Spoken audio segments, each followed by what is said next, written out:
So it's been about 7 years since posted on YouTube, but this current coronavirus thing, I thought I would make a little video. Basically got this S2000 about 10 days ago. It had a engine failure due to like rod knock and stuff, so yeah, ended up buying it like this. Travelled like 90 miles to go and get it. Ended up damaging the bonnet on there. So yeah, currently rebuilding this. I popped the boot, found that there was water getting in the boot, so that's why all this stuff is all out of the car. Obviously the jet wash wasn't in there, but most of the stuff was in the boot. Drilled a hole in that, drained it. I patched the little hole up, of course, and then it's not that bad, to be honest. The rust that's in there, I don't think you can see. Yeah, you can see. It's only a tiny little bit of surface rust. Gonna sand that back, primer it, get it properly painted. So that's the S2000. Really happy with it. It was only £2,000 basically. Engine issue, but it came with a spare block and other bits and bobs. So it came with a spare gearbox, spare crank. The spare crank is actually quite good, except this very end piece here. So what happened was, this lad put this crank in this original engine, which is inside this box here. So he had a crank put in. Sorry, had a flywheel put in on this crank, and like a race clutch, and the flywheel basically had a powder coated finish. Now when the shop put it in and took the flywheel down, it lasted about 1,000 miles until this lad was pretty much dropping the clutch to get the back end out to do some drifts around the roundabout. So once it slipped, he put his foot down and then he heard the engine start to knock. He thought it was rod knock, etc. It actually wasn't. It was actually the back of the flywheel. This isn't the original flywheel, by the way. I'll show you what he meant. But this finish here had a powder coated finish.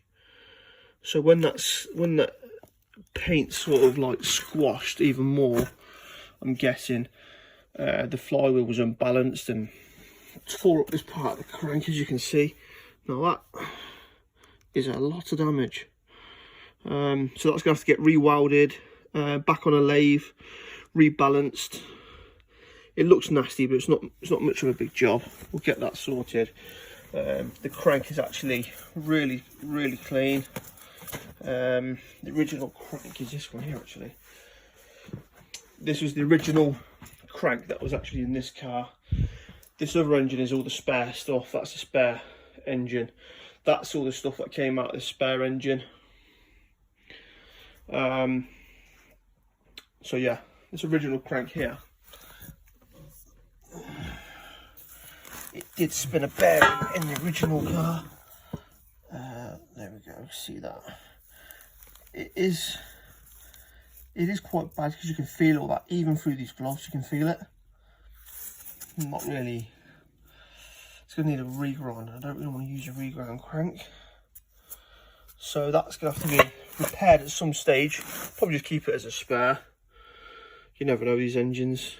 So yeah, took all the stuff out, bagged it all up, named it all up. Saw the bolts in there and stuff like that. So I'm using this girdle, this block, that head, and the thing is with this engine, it never had a rock cover on it as a spare engine. So see those cams there, they're quite rusty. This one was the same, but I went over it with some wet and dry. Takes a while, but it's actually come up quite good. So I may have to do that on the other one. But then again, I do have a good head, good cams on this engine here. So this is the original engine which come out of this car. and that is the original crank, that one there. Spun a rod bearing and a crank bearing, so that's the one that's done the most damage. You can feel all that in your fingers, so I've sort of opted against using this engine. I think this is a F20C1 and that block is a F20C2. Don't really know the difference. Pretty new to Hondas, if I'm honest. So yeah, this engine here, you might be thinking in the background, what is this engine? This is from my Mitsubishi Colt ralliart. It's a forged engine. Built it up about 3 months ago. Just looking to get this sorted into the ralliart in the meantime as well. Whilst we go through this COVID-19 crap and no one's at work. Really stressful time. Could do with getting this project done really. But it's got a TDO 520G, I believe, from an Evo 8 or something. I think it was an Evo 8. So yeah, we've got that on there. We've got a Gizfab tubular manifold. So that's a 4G15 to a TDO 5 manifold. So when you do this mod here, you basically class it like a baby Evo. So yeah, I've got that going on as well. Yeah, loads to do. So I've got more race bearings. Got my ACR race bearings here. Waiting on getting some new rods, because the rods, for some reason this engine didn't come with the rod caps either, which is an absolute nightmare. You know, you want all that stuff as a set. You don't be using any old rod cap. You want to use the one that's came from the factory for that particular one. So I keep myself busy with this. Let me see if I can get this garage door open.